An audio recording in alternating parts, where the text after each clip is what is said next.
Assalamualaikum warahmatullahi wabarakatuh. Selamat pagi dan salam sejahtera untuk kita semuanya.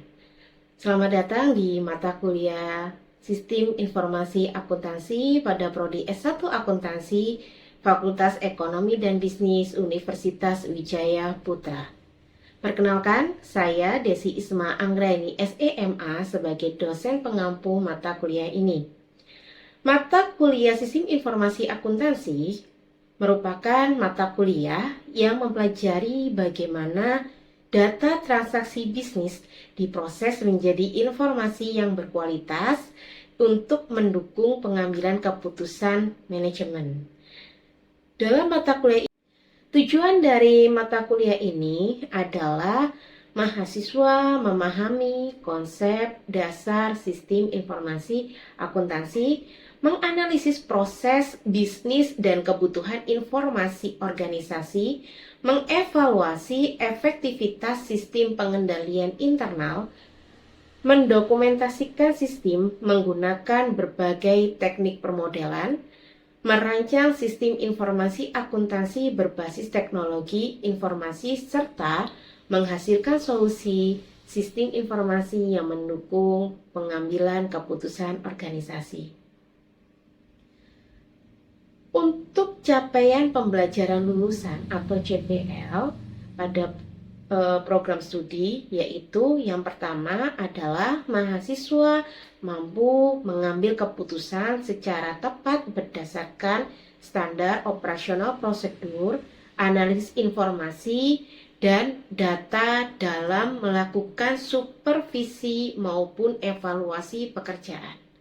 Lalu CPL yang kedua adalah mahasiswa mampu secara mandiri mendesain suatu sistem informasi yang mendukung penyediaan informasi berbasis teknologi informasi.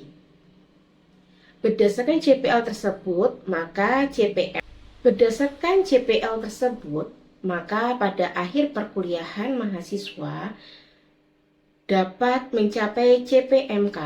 Yang pertama adalah menganalisis konsep komponen dan siklus sistem informasi akuntansi dalam mendukung proses bisnis organisasi. Lalu CPMK yang kedua adalah mengevaluasi prosedur operasional, pengendalian internal, serta kebutuhan informasi sebagai dasar pengambilan keputusan. CPMK yang ketiga adalah mendesain model sistem informasi akuntansi menggunakan berbagai alat permodelan sistem sesuai dengan kebutuhan organisasi. Lalu CPMK yang keempat adalah merancang sistem informasi berbasis teknologi informasi yang mendukung penyediaan informasi bagi pengambilan keputusan yang tepat. Sebagai bahan rujukan dari mata kuliah sistem informasi, saya menggunakan beberapa referensi utama. Yang pertama ada Romney, Steinberg, Summers, and Wood tahun 2024 dengan judul bukunya Accounting Information System. Lalu yang kedua ada Richardson, Chang, and Smith tahun 2024 juga yang berjudul Accounting Information System, serta beberapa buku pendukung dari Hall tahun 2024, Diana dan Setiawati 2018, serta beberapa artikel yang relevan dengan subbab pada masing-masing tatap muka nantinya. Untuk perkuliahan dari sistem informasi akuntansi ini menggunakan metode DIA, di mana D atau deskripsi, yaitu mahasiswa diberikan pemahaman mengenai konsep-konsep dari sistem informasi akuntansi, mulai dari dasar hingga implementasi dalam organisasi modern berbasis teknologi informasi. Lalu untuk instruksi, mahasiswa diharapkan aktif mengikuti seluruh kegiatan pembelajaran melalui mengikuti kuliah tatap muka, membaca referensi yang sudah disematkan tadi sebelum perkuliahan, berdiskusi secara aktif, menyelesaikan studi kasus, mengerjakan tugas individu maupun kelompok, melakukan presentasi, serta menyusun rancangan sistem informasi akuntansi sesuai dengan kasus yang diberikan. Dan untuk yang terakhir adalah assessment, yaitu penilaian dilakukan secara berkelanjutan melalui keaktifan di kelas, tugas, diskusi, presentasi, UTS, UAS, serta proyek akhir berupa perancangan model sistem informasi akuntansi. Perkuliahan dilaksanakan secara student-centered learning dengan mengkombinasikan berbagai metode pembelajaran, antara lain ceramah interaktif, diskusi kelas, tanya jawab, penugasan individu dan penugasan kelompok, presentasi, studi kasus, dan proyek based learning atau PBL. Demikian gambaran singkat mengenai mata kuliah Sistem Informasi Akuntansi. Saya berharap seluruh mahasiswa dapat mengikuti proses pembelajaran dengan aktif, disiplin, dan antusias sehingga mampu mengembangkan kompetensi yang dibutuhkan dalam dunia kerja dan profesi akuntansi di era digital. Selanjutnya kita akan memasuki sesi pembelajaran sinkronus di kelas.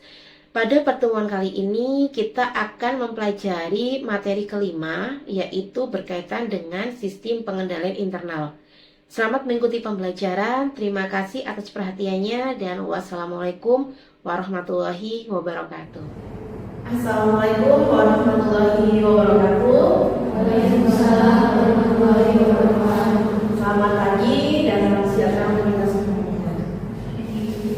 Alhamdulillah pada hari ini kita bisa berkumpul di kelas ini untuk melanjutkan mata kuliah yang kemarin di sistem informasi akuntansi dengan subbab sistem pengendalian internal. Ya. Nah, sebelum kita masuk ke materi ini, mari kita berdoa sesuai dengan keyakinan kita masing-masing. Berdoa silakan.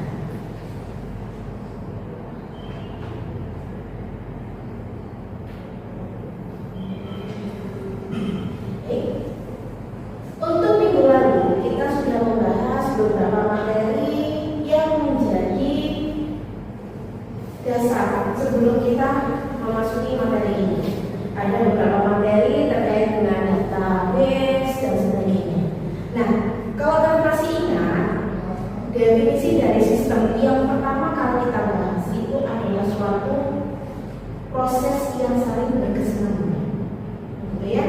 Nah, pada materi kita minggu yang pertama, sebenarnya masih ada kaitannya dengan materi pada hari ini. Jadi saya harap kalian masih mengingat materi tersebut. Dan untuk yang minggu lalu kita kan ada tugas ya, dan sudah kalian kumpulkan tugasnya. Nah, dari tugas itu apakah ada kesulitan? Oh, tidak ada. Oke. Berarti kalian sudah lolos ya. Nah, karena kalian sudah paham materi minggu kemarin, terus kalian sudah mengerjakan tugas, maka saya anggap kalian sudah paham terkait dengan materi sebelumnya. Jadi saya melanjutkan materi sistem pengendalian internal. Saya harap di materi ini kalian bisa memahami dengan baik, karena materi hari ini juga akan berkaitan dengan materi minggu depan. Nah, sistem pengendalian internal kalau kita bahas, nah apa sih itu sistem pengendalian internal? Jadi sistem pengendalian internal itu merupakan suatu struktur organisasi, metode dan ukuran-ukuran yang dikoordinasikan. Ya,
kita nggak punya orang yang kita berikan tugas atau kita nggak punya orang yang diberikan wewenang itu dan itu dikelola dalam satu individu atau satu orang saja, saya yakin aset pada suatu organisasi itu nggak akan bisa dijaga.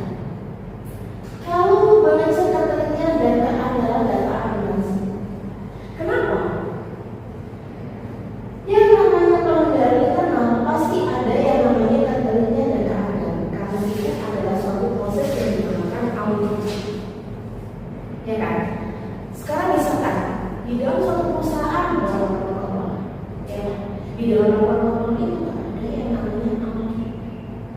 Kira-kira saya mau investasi di perusahaan, kalian tahu nggak perusahaan itu akan ngapain? Kenapa nggak mau? Karena apa?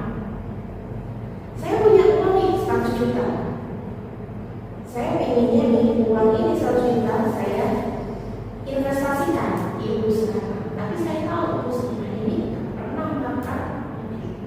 Nah ini sistem wewenang dan prosedur pencatatan yang memberikan perlindungan yang cukup terhadap aset, utang, pendapatan dan kadang ini yang saya lanjut ya. Setiap transaksi hanya terjadi atas dasar otorisasi dari pejabat yang memiliki wewenang untuk menyetujui terjadinya transaksi tersebut. Jadi bukan sembarangan fungsi yang bisa menyetujuinya. Misalnya di fungsi gudang, ya kan? Oh ada barang sini. Sebenarnya yang diberikan otorisasi untuk mencatat persediaan itu bisa si A. Ternyata si A pada hari itu nggak masuk. Ya, boleh nggak digantikan untuk menginput datanya? Kalau input saja boleh. Tapi untuk pihak yang bertanda tangan bahwa stok itu nilainya bisa benar-benar 10 unit itu tidak boleh dilakukan oleh orang pengganti, tetap harus dilakukan oleh pihak yang berwenang tadi, si A tadi. Meskipun dia tidak masuk, tapi tetap harus meminta persetujuan. Karena apa? Karena ini akan ada kaitannya dengan tanggung jawabnya. Misal barangnya ditulis si B tadi, si orang pengganti tadi, ternyata nggak pas 10, cuma 9, tapi ditulis 10. Pasti yang bertanggung jawab siapa? Si A tadi. Kalian mau nggak kira-kira kalian diberikan tanggung jawab pada saat itu kalian nggak masuk rumah sakit, kalian izin 3 hari, terus ada barang masuk tuh sebanyak 1000 unit. Ternyata barang yang dicek itu hanya 900 unit. Kalian nggak ngecek, asal tanda tangan oleh pihak B atau teman kalian atau rekan kalian. Kira-kira yang bertanggung jawab itu siapa sih? Ya kalian sendiri, gitu kan? Mau nggak ganti rugi? Mau nggak? Nggak mau ya kan? Nah, kalau sudah nggak mau, berarti kalian harus mengikuti wewenang pada transaksi yang berhubungan di situ ada yang punya wewenang, ya? Oke, sampai di sini. Tadi udah banyak sekali sudah saya jelaskan. Sampai di tengah dulu ini ada yang mau ditanyakan? Kita dulu kan. Untuk sesi berikutnya adalah karyawan yang tentunya sesuai dengan tanggung jawabnya. Nah, ini bagi kalian kalau lulusan S1 akuntansi maka kalian nanti akan bekerja pada skop yang modelnya akuntansi. Karena apa? Ya sesuai dengan kualifikasi kalian. Coba dilihat nih. Cara yang dapat ditempuh perusahaan untuk mendapatkan karyawan yang kompeten dan dapat dipercaya. Yang pertama, seleksi calon karyawan berdasarkan persyaratan yang dituntut oleh pekerjaan. Yang kedua, pengembangan pendidikan karyawan selama menjadi karyawan perusahaan sesuai dengan tuntutan perkembangan pekerjaan. Kita mulai satu persatu dulu.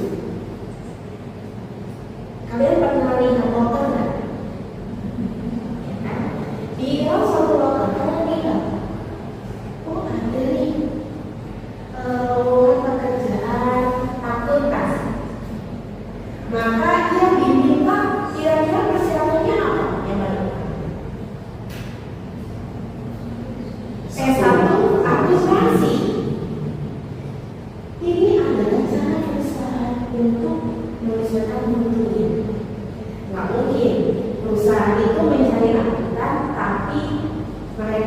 menuliskan S1 bahasa. Tidak relevan. Nah, mungkin kita sudah bekerja di suatu perusahaan sebagai akuntan. Yang namanya akuntansi, ya kan, pasti itu berkembang terus. Mulai kebijakan, peraturan, baik itu dari sisi PSAK, ya kan, dari sisi kebijakan, dari sisi pajak, itu semuanya sering-sering berubah. Nah, maka perusahaan itu harus selalu memberikan yang namanya pelatihan, mengembangkan pendidikan karyawan. Oh, karyawannya disekolahkan, oh karyawannya diberikan pelatihan, oh karyawannya menunjukkan apa ini apa ini. Nah, itu semua untuk apa? Atau diikutkan organisasi yang relevan. Untuk apa sih dia ini? Supaya untuk karyawannya lebih berkembang sesuai dengan kebutuhan perusahaan. Ya, contohnya apa nih? Barang dan jasa yang dibeli adalah yang diperlukan oleh perusahaan.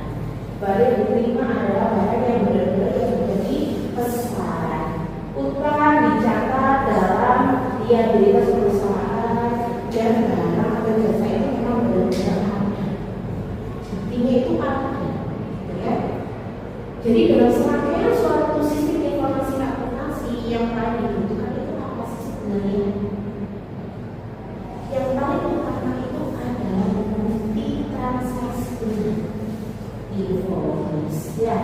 Terus ada fungsi ESCO, ya, sales order, ada PO, bukan barang pre-order, ya. PO itu purchase order, ada DO, bukan drop out tapi delivery order, ya. Istilah-istilah itu nanti kalian akan sering dengar. Ada fakturing juga.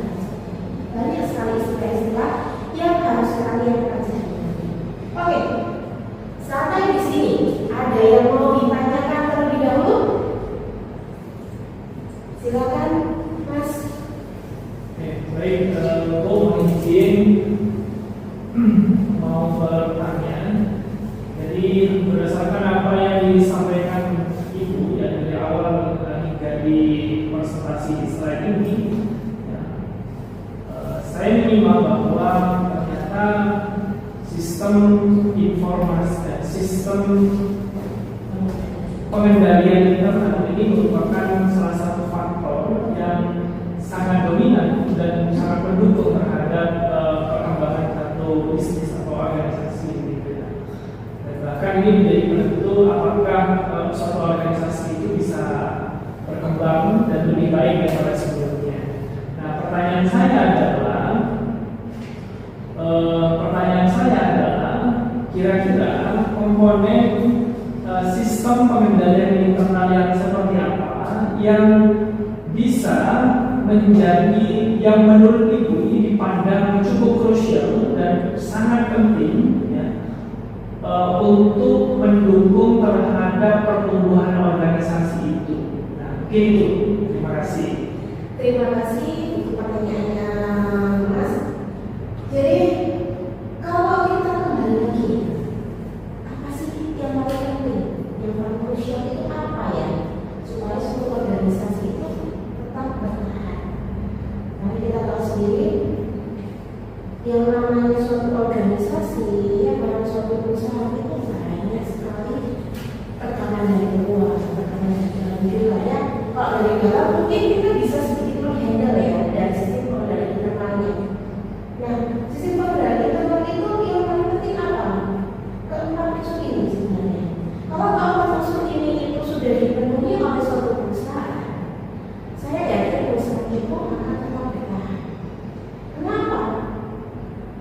Dari sini, di sini itu suatu perusahaan itu bisa melihat ya, oh organisasinya. Kita lihat dulu, kalau suatu di dalam suatu organisasi dari sisi internalnya aja udah nggak bisa menyelesaikan pengendaliannya, saya yakin usaha itu nggak akan bertahan lagi.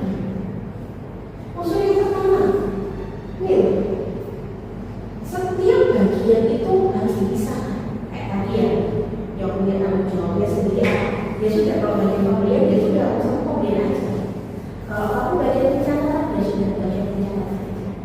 Karena setiap fungsi itu nggak mungkin dijadikan satu, karena sangat rawan untuk melakukan korupsi atau fraud.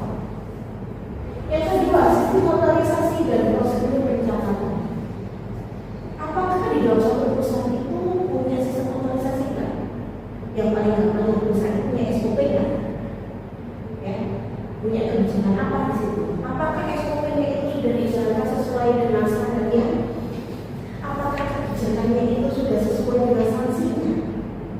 Bagaimana jika ada karyawan atau suatu karyawan yang melakukan tindakan pelanggaran? Sanksinya apakah sudah dijalankan atau belum?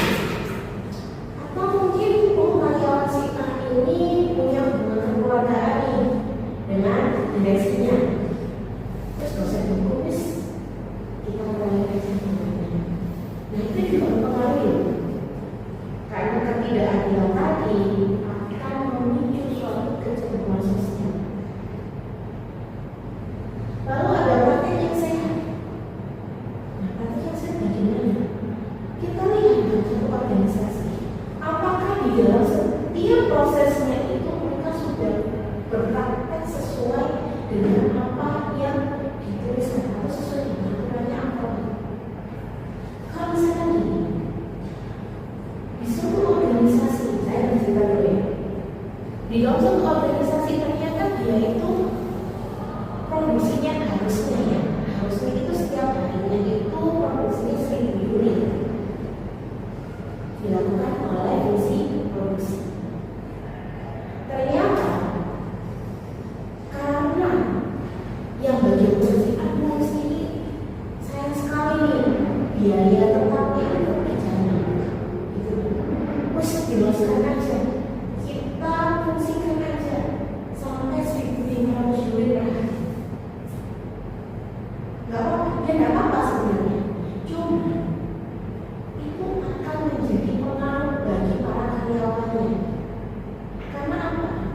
Karyawan yang disuruh bekerja melebihi dayanya dia, misal daya dia cuma 8 jam, dia kasih pekerjaan itu sampai 10 jam setiap hari tanpa berhenti. Kira-kira capek kan? Menurunkan produksi nggak kira-kira? Bukannya tambah bertambah produksinya, tapi tambah menurunkan kualitasnya. Pasti kualitasnya akan banyak yang turun. Lalu karyawan yang tentunya sesuai dengan tanggung jawabnya. Kalau kalian butuh aplikasi, butuh akuntan, ya udah ambil aja yang S1 akuntan. Kalau kalian butuhnya penghasilan, ya udah ambil aja yang khusus penghasilan. Kan gitu. Misalnya kalian punya perusahaan, kalian butuh seorang yang memahami audit. Kira-kira kalian mau mengambil karyawan.